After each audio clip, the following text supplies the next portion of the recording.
recent times, LGBTQI rights have been up for debate, with some against and some in support. At the UN Council meeting for LGBTQI, many nations were put to the test to say if, to vote whether in favor or against of protecting LGBTQI community members, and took a quite interesting turn as a few nations voted in support. We're shocking the world, like people like Albania and the rest of them voting in support, and why people like Ghana, or countries like Ghana rather, Ghana decided to abstain from voting at all. But on Q we we'll talk about it all and give our unbiased, unabashed, and unrelenting opinion on what we thought about that. I'm your host, Marvelous Achafu Kelechi, and I'm always joined by Chimerezi Henry Awunaya in our Toronto space in Canada. Chimerezi, how are you doing today? I'm fine, thank you, Mr. Achafu. How are you doing? I'm fine, thank you very much. If you're ready, Q Talk starts now.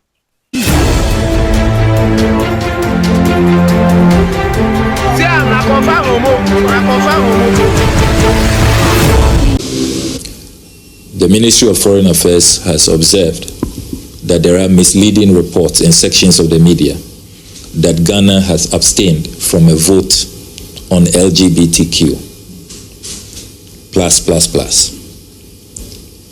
The ministry wishes to state for the record that there was no vote on support for LGBTQI++, for which Ghana abstained. So let's get it clear. There was no vote on support for LGBTQI++, for which Ghana abstained. Our ambassador in Geneva has clarified, they have sent us the full report, and they have clarified that the vote was about an independent expert's mandate on violence against women, against people of various sexual orientations. That is what the vote was about, a general vote about protecting human rights, particularly of women, violence against women and persons of various sexual orientation. And Ghana decided to abstain, consistent with our human rights credentials. Why will you want to endorse violence against women in particular? We frown against that. There is no way we will violate the human rights. And we have made it very clear that President Mahama, this government, and indeed the Ghanaian society, the larger Ghanaian society, is vehemently opposed to LGBTQI. So there is no way our envoys in Geneva will vote to support LGBTQI. The vote was about the independent experts' mandate in terms of violence against women and violence against people of various sexual orientation. And we do know that as a country, in as much as we are opposed to LGBTQI, we are against any forms of violence against them. We respect everybody's human rights. So even in the private members' bill that we all supported in Parliament, in the last Parliament, the 8th Parliament, it was clear that we show empathy to anybody we identify in Ghana to be practicing LGBTQI. In that private members' bill, nobody had the right to assault or attack or harm or maim or kill anybody identified in Ghana to be practicing LGBTQI. That will have meant that proposed legislation is inconsistent with our constitution, because our constitution, as you do know, has. So misleading reports of that nature should be discarded, And I would urge the media to independently obtain what the vote was about at yesterday's Human Rights Council meeting. There was no vote on support for LGBTQI, no vote. The ministry is issuing a statement, and we shall be quoting copiously, very clear terms, the exact question as was put at the meeting, so that you can also independently verify.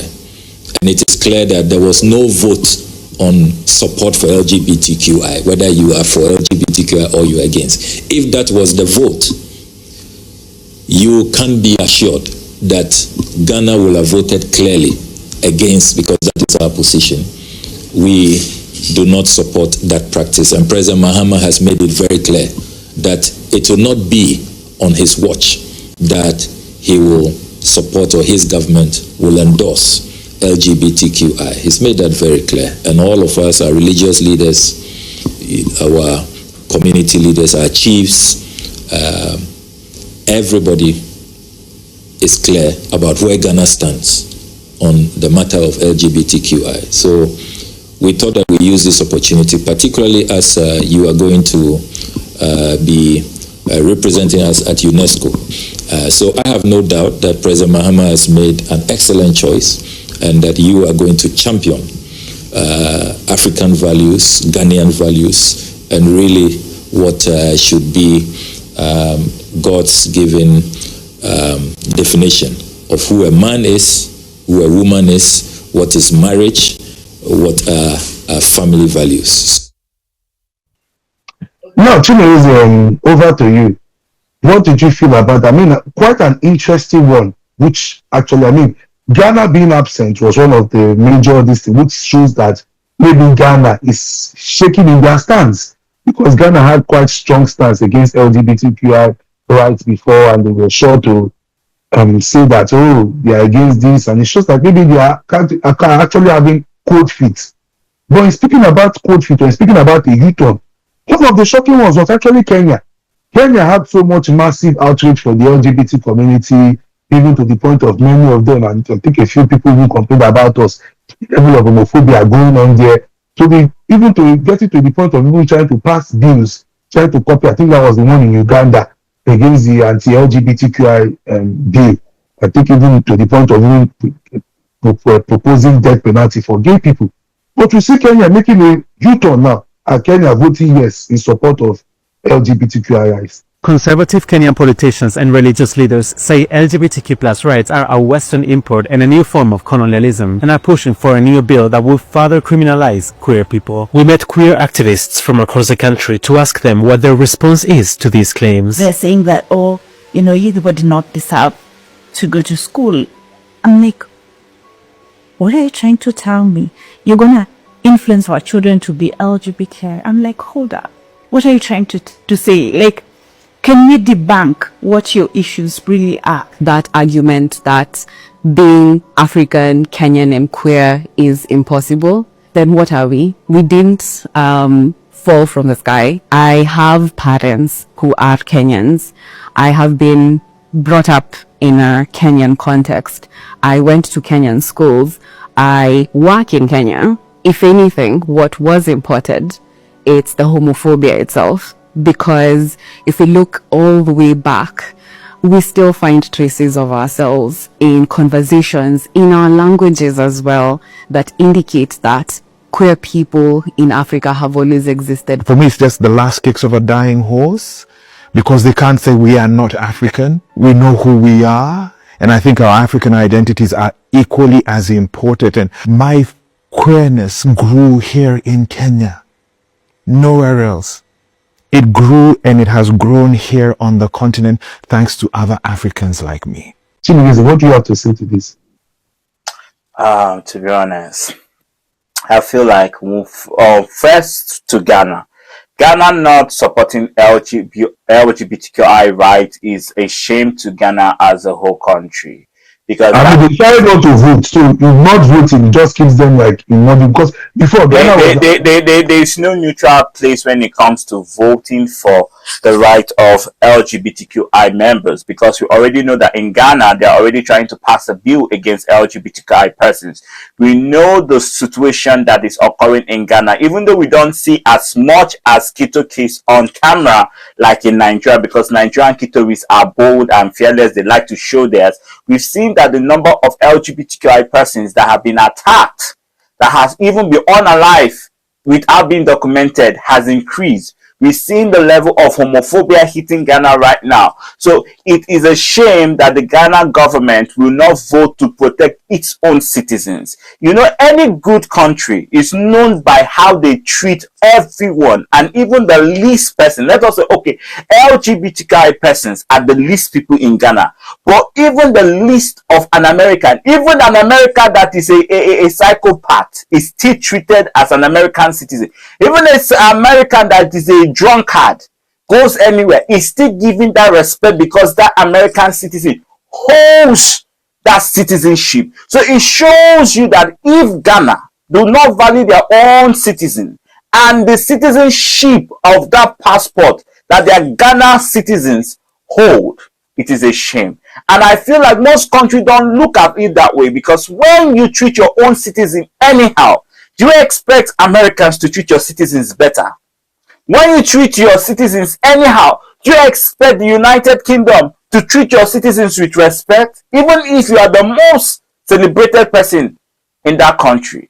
Now, Kenya moving from not voting, or Kenya moving from hating homosexuals to voting, is because Kenya has realized that they will lose. What will Kenya lose? Kenya and Ghana will lose investors. Anybody who is a queer person who wants to invest in Ghana will no longer invest in Ghana. Because if you say that Ghana is not safe for us LGBTQI persons, our money is not also good for Ghana. Our investment is not also good for Ghana. Our tourism is not also good for Ghana. Nothing, to the extent that Ghanaians had to show their hatred for homosexual.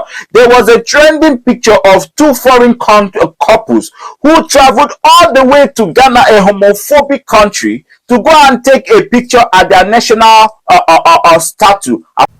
A striking development has ignited controversy in Ghana this week, as images of a gay couple identified as Lou and Drew publicly expressing their love at the iconic Independence Arch have sparked widespread uproar. The photograph showing the pair in coordinated red outfits sharing a kiss beneath the historic monument have flooded social media, igniting heated debates about culture, identity, and law in the country. The Independence Arch, a symbol of Ghana's sovereignty, is an unexpected stage for this bold act, which many view as a provocative challenge to traditional values. The incident has fueled renewed momentum around the anti-LGBTQ bill currently before Parliament. The proposed legislation, if passed, will criminalize the promotion, funding, and practice of LGBTQ activities in Ghana. Though the bill has faced delays, public sentiment around such incidents has kept the issue firmly in the national spotlight.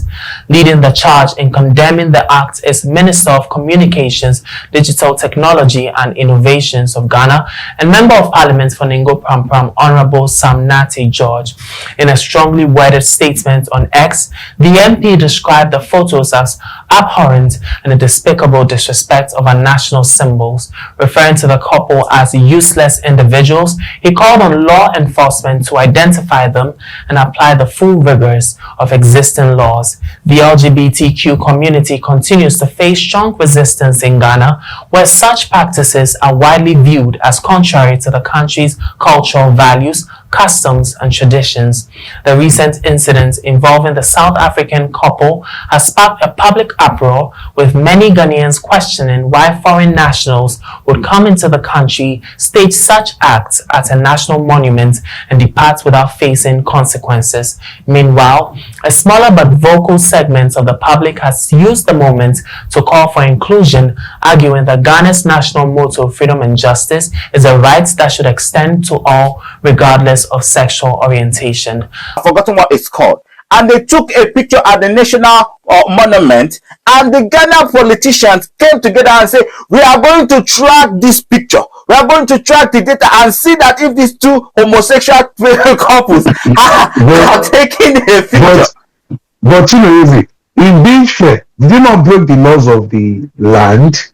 I mean, you can go there as couples to like a resort in Africa, but for you to take a picture, you kissing on one of the monuments or one of the sculpture and then post it when there are countries against LGBTQI. I mean, seriously, I'm just being factual because it's like going to Indonesia, for example, and knowing that there's a crackdown against maybe drugs, and then you post a video of yourself sniffing cocaine. How can you compare same-sex love to cocaine? No, it's against what, you know, let's all understand. Laws are laws. You might not like them. Like, well, it's smoking weed. Let's not even cocaine itself. Like smoking weed. You might not like the laws. Like for me, for example, I feel like smoking weed, for you to put a death sentence for people or put life imprisonment or this thing on weed, it's absolutely absurd. But these are countries like Indonesia, the UAE, have a death sentence on smuggling of drugs or bringing in drugs into their country.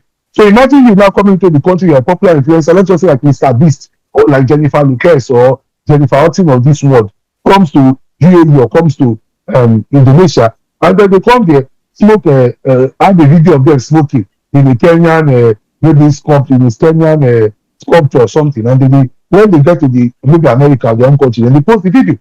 How would you, or Snoop Dogg, let's just use Snoop Dogg for example, because Snoop Dogg is someone that advocates for weed, is a strong weed supporter, and then Snoop Dogg posted and said, even in Indonesia, I'm puffing it up. Like Indonesia, I'm even puffing it up. And it smokes and blows the smoke. Mr. Kelechi. Whether we are LGBTQ, we must learn that we must learn to respect laws of land. Whether we like it or not.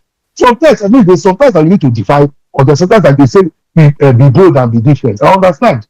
But we should also notice that sometimes when you put it out there in India, you need it for scrutiny, and you need it for it maybe causes more harm for the LGBT community. At the same point, Ghana has more pressing matters to focus on. Ghana has insecurity to focus on. Ghana has so many other things. Even the cities, the economical finances in Ghana. There are so many things. Eradicating poverty. I don't think two foreign gay couples coming to Ghana and kissing in front of the monument will either bring down the cities, or it will cause the price of gari or the price of rice in Ghana to skyrocket. My own point is this, that we must realize that LGBTQI persons are humans first, and every country should put human rights first. That's my own. You may not agree with LGBTQI ideology, but at least agree with the fact that every citizen of your country should be protected. Every citizen of your country should follow due process. They say you are innocent until proven guilty. Even those two couples that came to Ghana and kissed, what of if it's AI? What of if someone who was so homophobic had matched the two pictures? Proving innocent until proven guilty. So for me, I feel like right now they posted, they visited, and maybe finish already wrap up your point. You can never tell. Kelechi, you were not there. We have seen photos where they have. It was posted on their story. They admitted to visiting Ghana on that monument, and I tell people again, sometimes because you go to a city, and because one thing I say that sometimes it's the spirit of selfishness that destroys or that makes for a lot of things. They have gone to that monument, taken a picture, gone this thing, came home, posted it on their store, their Instagram. Oh, I'm done. But Kelechi, they are married couple. Hold on now. Fantastic. Even they are married couple, it is not recognized in that country. You cannot, like I tell people again, you cannot stand on illegality. Even as much as I do not feel or I'm not happy that same-sex is illegal in any country in the world. But we should understand something that's easy. When things like that are done, when they leave that country, that they have posted that profile, what they show is they show a lot of hate. Not only in the heart of government officials, but normal people. Now, guess what? If any other person comes there Any others, maybe people that are acting same-sex, they might not even be same-sex couple, that act to be same-sex couple, come into that country. The kind of hostile behavior, watching them and they will be watching them. They might even get confronted by some of these locals and say, oh, so gay people, you don't come and be gay people, maybe effeminate men that is dressing. If they decide to deal with them there and to pounce on them, two black people, who will look after, who will care for them? You know our people, you know that no matter if you like the America, the Barack Obama, once your skin color is black, they don't care. It's when your skin color is white that fear comes into them, that they are scared that if you call your consulate, something might happen. But once you're a black man, and once you are a black and mixed citizen, they don't care. So imagine the next person that comes to that country, what they are going to face. Because that hatred is already shown in their heart. That imagine these people came into our country having the guts. Not only are they gay, but they came and had a picture fixed in one of our biggest monuments, and they posted it online, and they're saying go to hell. Some things that, like I tell people again, sometimes the greatest harm can come from the best intention. The intention is to say we are defying all odds and we are doing everything. But defying all odds that will affect the next person, will affect a lot of other LGBTQI members that will show hate into the community. What kind of odds is being defined? Or what kind of odds is being defined? In wrapping it up, there is no law in Ghana that criminalizes same-sex for now. It's just a bill. So I think they have every right to kiss wherever they want to kiss in Ghana, according to the law, until the bill is passed through the Ghanaian parliament and becomes a law. Because I've not seen when a bill it becomes a law unless it is passed. So for now, those two same couple have every right to kiss where they want to kiss in Ghana. It is not illegal. That is the one thing I want to correct. Secondly, Kenya knows that they are going to very what's the word, lose in this LGBTQI battle, because one, it means that your tourism is going to be halted, your gay investment is going to be halted. Do you know how much that America and the UK get from Pride? Even South Africa has a gay pride. Do you know how much it brings into any economy? If Ghanaians embrace LGBTQIA and embrace LGBTQIA money, it will help to foster both those homophobic countries. From Pride, it will be, even if their corrupt politician want to use gay money, they will have enough gay money to chop. So sometimes you got to use your head, and even if you don't like something, you accept it and get your money out of it. To be honest, I know this is so shabby sticky, but it is true. We see so many countries that do the same thing to make sure that their revenue for their country is good. Again, it's your citizen, and you should treat your citizen with utmost respect, so that when other people see, Ghanaians are coming, oh, he's from Ghana, oh my God, you see how they treat them? They are good people. You know, other countries will give respect. But when you are saying you don't want to treat LGBTI persons in your country anyhow, then every other person will treat all your citizens the same way you treat your citizens in your country. Mr. Kelechi, over to you. Thank you very much for that wonderful submission, Chimereze. I mean, I still disagree with a few things, but because of our time, that's been our offering for this episode for Breaking News Wahala. Don't forget to like, share, and subscribe. Please recommend our video, share it to people that might find it interesting, and always give us a thumbs up. Please tag Ghanaians on this video. I want to hear what Ghanaians have to say in this video. Yeah. Till next episode. See you all later. Have a blessed one, and peace out.